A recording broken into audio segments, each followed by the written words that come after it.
ಆತ್ಮೀಯ ರೈತ ಬಾಂಧವರಿಗೆಲ್ಲ ಹೃದಯಪೂರ್ವಕ ಅಭಿನಂದನೆಗಳು. ನಾವು ಮಳೆ ಆಶ್ರಯ ಜಮೀನಲ್ಲಿ ಫಸಲನ್ನು ತೆಗೆದಿದ್ದೀವಿ. ಇದರ ಮುಂದೆ ಮಳೆ ಆಶ್ರಯದಲ್ಲಿ ಫಸಲು ಬೆಳೆಯೋಕ್ಕಾಗಲ್ಲ. ಬೇಸಿಗೆಯಲ್ಲಿ ನೀರಿನ ಅಭಾವ ಎಂದು ಬೋರ್ವೆಲ್ ಕೊರೆಸಿದ್ದು ಗಂಗಾ ಕಲ್ಯಾಣ ಯೋಜನೆಯನ್ನು 2018ರಲ್ಲಿ ನಮಗೆ ನೀರು 500 ಅಡಿಗೂ ಹೊಡೆದ್ರೂ ಸಹ ನೀರು ಬರಲಿಲ್ಲ. ನಮ್ಮ ಪಕ್ಕದಲ್ಲೇ ನಮ್ಮ ತಂದೆಯವರು ಒಂದು ಓಪನ್ ಬಾವಿ, ಹಳೆ ಕಾಲದ ಬಾವಿ, 50 ಅಡಿ ಬೋರ್ವೆಲ್ ಬಾವಿಯನ್ನು ತೆಗೆದಿದ್ದರು. ಅದರಲ್ಲಿ 40 ಅಡಿ ಗಂಟ ನೀರು ಬಂದು ನಿಂತ್ಕೊತಿತ್ತು. ಅದು ಮುಂಗಾರು ಮಳೆಯಲ್ಲಿ ಭರಣಿ ಮಳೆ, ರೇವತಿ ಮಳೆ, ಊದಂತಹ ಮಳೆ ಶೇಖರಣೆ ಆಗ್ತಿತ್ತು. ಅದರ ಒಂದು ವಾರದ ತನಕ ನಿಂತ್ಕೊತಾ ಇತ್ತು. ಅದು ನಮಗೆ ಅರಿವಿಲ್ಲದೆ ವೈಜ್ಞಾನಿಕವಾಗಿ ಟೆಸ್ಟ್ ಮಾಡದೆ ಲೋಕಲ್ ಹುಣಸೆ ಕಡ್ಡಿ ಅಂತ ಇರ್ತಾರಲ್ಲ ನಮ್ಮ ಹಳ್ಳಿ ಜನದಲ್ಲಿ, ಅವ್ರ ಕೈಲಿ ಪರೀಕ್ಷೆ ಮಾಡಿದಾಗ 500 ಅಡಿ ಕೊರೆಸಿದ್ರು ಸಹ ನೀರು ಬರಲಿಲ್ಲ. ಮತ್ತು ಏನು ಮಾಡೋದು ಅಂತ ಚಿಂತೆಯಲ್ಲಿದ್ದಾಗ ಯೂಟ್ಯೂಬ್ ಚಾನಲ್ ನೋಡಿದೆ. ದೇವರಾಜ ರೆಡ್ಡಿ ನೀರಿನ ಪರಿವೀಕ್ಷಕರು, ನೀರಿನ ಟೆಸ್ಟು ಅಂತಾರಲ್ಲ, ಅವರು ನಿಜವಾಗೂ ಎಷ್ಟು ಕೃತಜ್ಞತೆ ಸಲ್ಲಿಸರು. ಈ ಸಮಯದಲ್ಲಿ ಸಾಲದು.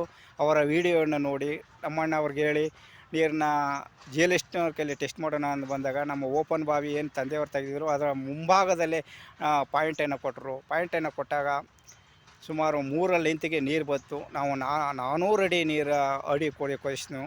ಇನ್ನು ಮೋಟ್ರು ಬಂದಾಗ ನೀರು ಎಷ್ಟು ಇಂಚು ಬರುತ್ತೆ ಅಂತ ಫಲಿತಾಂಶ ಬರುತ್ತೆ. ನಮಗೆ ಕೆಲವು ಕ್ಷಣದಲ್ಲಿ ನೀರು ಕೊರೆಯುವಾಗಲೇ ಹೇಳಿದ್ರು 4 ಇಂಚು ಬರುತ್ತೆ ಅಂತೆ.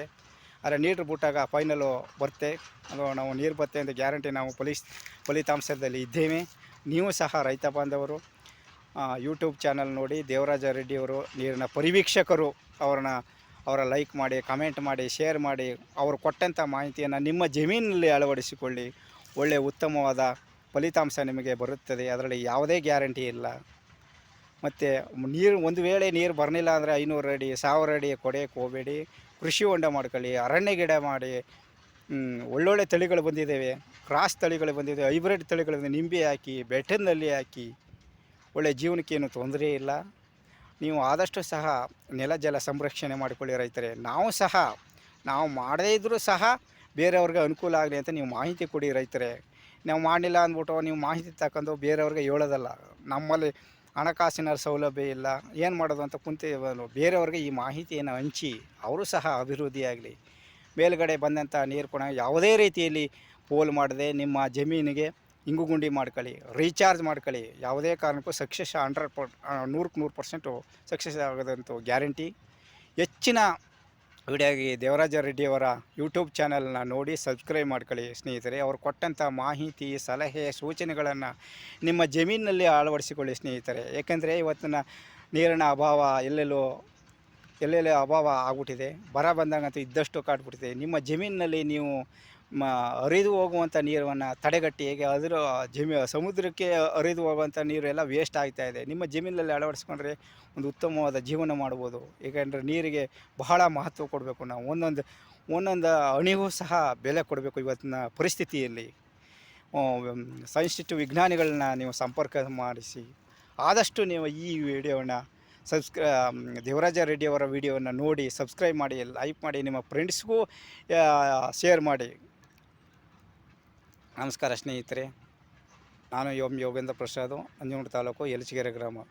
ನನ್ನ ಮೊಬೈಲ್ ನಂಬರು 81 97 82 35 89 ಸ್ನೇಹಿತರೆ. ನೋಡಿ ಸ್ನೇಹಿತರೆ, ನಾವು 2018ರಲ್ಲಿ ಗಂಗಾ ಕಲ್ಯಾಣ ಯೋಜನೆಯಲ್ಲಿ ಬೋರ್ವೆಲ್ ಕೊರೆಸಿದಾಗ 500 ಅಡಿ ಗಂಟ ನೀರನ್ನು ಕೊರೆಸಿದ್ರೂ ನೀರು ಬರಲೇ ಇಲ್ಲ. ಅದರ ಪಕ್ಕದಲ್ಲೇ ನಮ್ಮ ತಂದೆಯವರು ಹಿಂದೆ ಸುಮಾರು 50 ವರ್ಷಗಳ ಹಿಂದೆ ಒಂದು ಓಪನ್ ಬಾವಿಯನ್ನು ತೆಗೆದಿದ್ದರು. ಅದು ಸಹ 60 ಅಡಿ ಗಂಟ ತೆಗೆದಿದ್ರು. ಇವಾಗೆಲ್ಲ ಮಣ್ಣೆಲ್ಲ ಮುಚ್ಚಿ 40 ಅಡಿ ಗಂಟ ಬಂದಿದೆ. ನೋಡಿ, 40 ಅಡಿ ಗಂಟ ಆಳದಲ್ಲಿದೆ. ಇದು ಮುಂಗಾರಿನ ಟೈಮಲ್ಲಿ ಮಳೆ ಹೋದಾಗ ನೀರು, ಭರಣಿ ಮಳೆ, ಅಶ್ವಿನಿ ಮಳೆ ಹೋದಾಗ ನೀರು 1 ವಾರ ಗಂಟ ನಿಲ್ಲುತ್ತೆ ಸ್ನೇಹಿತರೆ. 1 ವಾರ 15 ಗಂಟೆ ನಿಲ್ಲುತ್ತೆ ನೋಡಿ. ಇದು ನಮಗೆ ಅರಿವಿಲ್ಲದೆ ತೆಂಗಿನಕಾಯಿ ಕಡ್ಡಿಯಿಂದ ಪರೀಕ್ಷೆ ಮಾಡಿದಾಗ ನೀರು ಗಂಗಾ ಕಲ್ಯಾಣ ಯೋಜನೆಯಲ್ಲಿ ಪಾಯಿಂಟ್ ಮಾಡಿದ್ಮೇಲೆ ಇದು ಬೋರ್ವೆಲ್ ಫೇಲ್ ಆಯಿತು ನೋಡು. ಮತ್ತು ನೀರಿನ ಪರಿವೀಕ್ಷಕರು ಅಲ್ಲಿ ಟೆಸ್ಟ್ ಮಾಡಿದಾಗ ಇದರ ಮುಂಭಾಗದಲ್ಲೇ ನಮಗೆ ನೀರು ಇವಾಗ ಮುಂಭಾಗಲೇ ಬಂತು. ಇದಕ್ಕೆಲ್ಲ ಕಾರಣ ದೇವರಾಜ ರೆಡ್ಡಿ ಅವರು ಯೂಟ್ಯೂಬ್ ಚಾನಲ್ನ ನೋಡಿ ನಮಗೆ ಮೈಸೂರಿನ ಜಿಯಲಿಸ್ಟ್ ಅವರ ಕೈಲಿ ಪರೀಕ್ಷೆ ಮಾಡಿದಾಗ ನೀರು ಸಮೃದ್ಧವಾಗಿ ಬೆಳೀತು. ಅದಕ್ಕೆ ನೀವು ನಿಮ್ಮ ಜಮೀನಿನಲ್ಲಿ ಇಂಗು ಗುಂಡಿಯನ್ನು ಮಾಡ್ಕೊಳ್ಳಿ. ನಿಮ್ಮ ಪಕ್ಕದಲ್ಲಿ ಇರುವಂತಹ ಬಾವಿ ಇದ್ದರೆ ಯಾವುದೇ ಕಾರಣಕ್ಕೂ ಮುಚ್ಚಬೇಡಿ ಸ್ನೇಹಿತರೆ.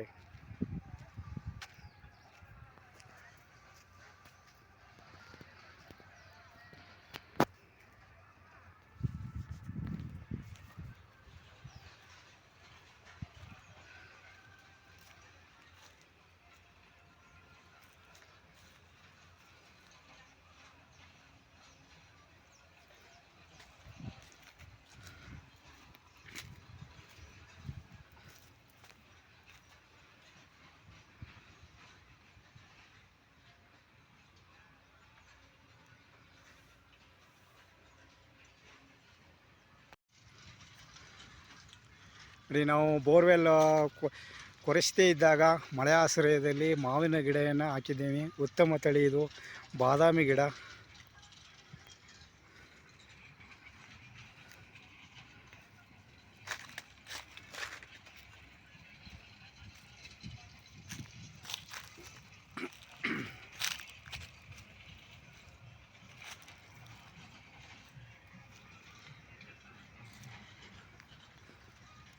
ಈ ವರ್ಷ ಉತ್ತಮವಾದಂತಹ ಮಾವಿನ ಗಿಡದಲ್ಲಿ ಹೂ ಬಿಟ್ಟಿದೆ.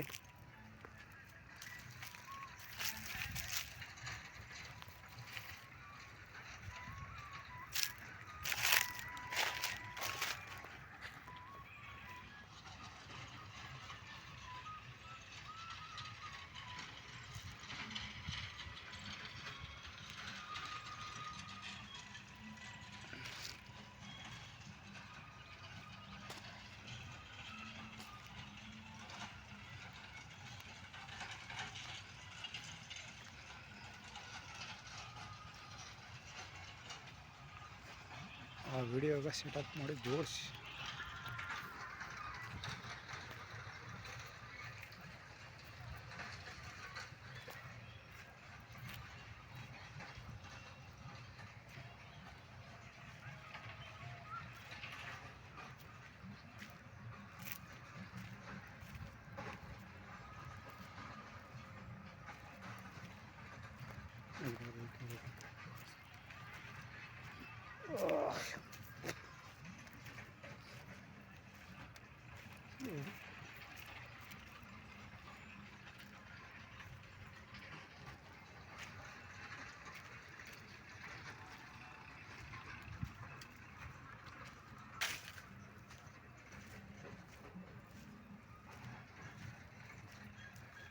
ಹಿಂದೆ 2018ರಲ್ಲಿ ನಾವು ಮಳೆ ಆಶ್ರಯ ಜಮೀನಿನಲ್ಲಿ ಮಾವಿನ ಗಿಡ ಹಾಕಿ ನಬಾರ್ಡ್ ವತಿಯಿಂದ ಮಾವಿನ ಗಿಡ ನೇರಳೆ ಗಿಡ ಕೊಟ್ಟರು. ಅದರಲ್ಲಿ ನೀರನ್ನು ತೊಟ್ಟಿ ಕಟ್ಟಿ ನೀರು ಸಹ ಬೇಸಿಗೆಯಲ್ಲಿ ಸರಬರಾಜು ಮಾಡಿದರು. ಆ ನೀರನ್ನು ನಾವು ತೆಗೆದುಕೊಂಡು ಗಿಡಕ್ಕೆ ಊದು ಇವಾಗ ಗಿಡ 8 ವರ್ಷದ ಗಿಡ ಆಗಿದೆ. ಸಮೃದ್ಧಿಯಾಗಿ ಮಾವಿನ ಫಸಲು ಹೂ ಕಚ್ಚಿದೆ ನೋಡಿ ಸ್ನೇಹಿತರೆ.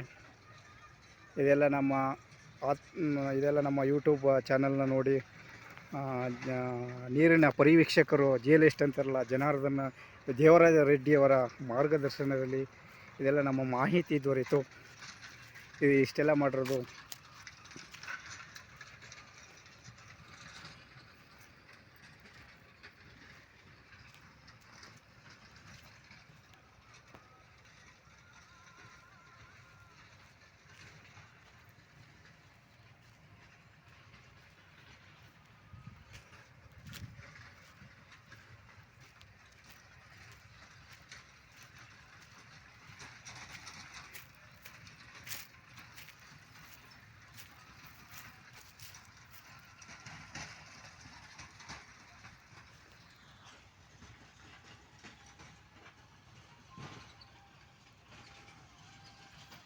ಎಬ್ಬೇವು ಇದೆ, ಸಿಲ್ವರ್ ಹಾಕಿದ್ದೀವಿ. ಎಬ್ಬೇವು ಮಳೆ ಆಶ್ರಯದಲ್ಲಿ ಸಿಲ್ವರು ಎಬ್ಬು ಬೇಗ ಬೆಳವಣಿಗೆ ಆಗಿದೆ. ಹಲಸಿದೆ, ಹಲಸಿನ ಗಿಡ 2 ಇದೆ.